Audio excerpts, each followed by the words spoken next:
Hello, I joined an art class and one of these days I'm going to be talking to you about my relationship with art.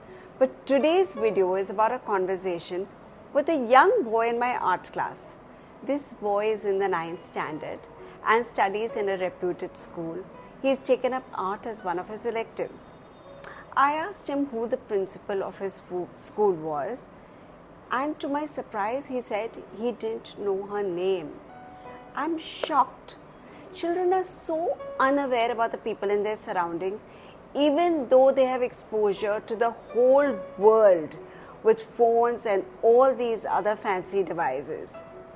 There is another example reported in the Hindustan Times about a little boy talking to an imaginary friend on the phone who apparently is a cartoon character, while all the other children in the neighborhood are playing around.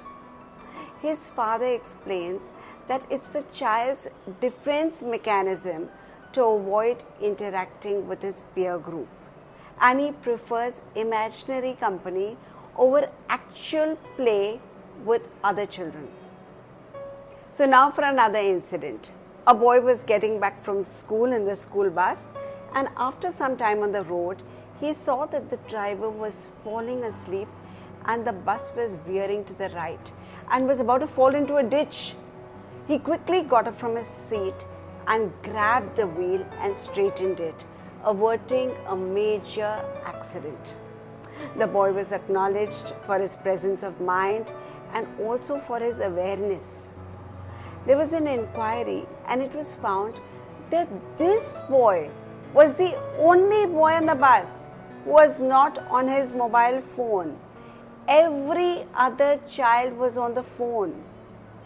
Now I really don't need to explain the effects of digitization. It's clear for all to see. So this brings us back to screen time. What and how much? No screen time is impossible. We live in a digital world. But if you see the recommendations of the WHO, you will see children under 1 year of age should not be exposed to any devices like mobile phones or laptops, and screen time for children from 1 to 5 years should not exceed more than 1 hour a day. The Indian Academy of Pediatrics also reiterates the same.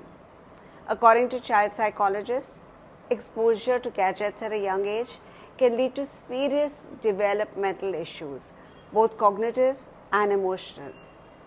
Now that we've established we need to regulate screen time, both quantity and quality, let's look at what we can do to replace screen time. So watch out for my next video on tips on replacing screen time. And if you have something that's working for you, please share it here. And for anything parenting, reach out to me at askamrita@taabur.com.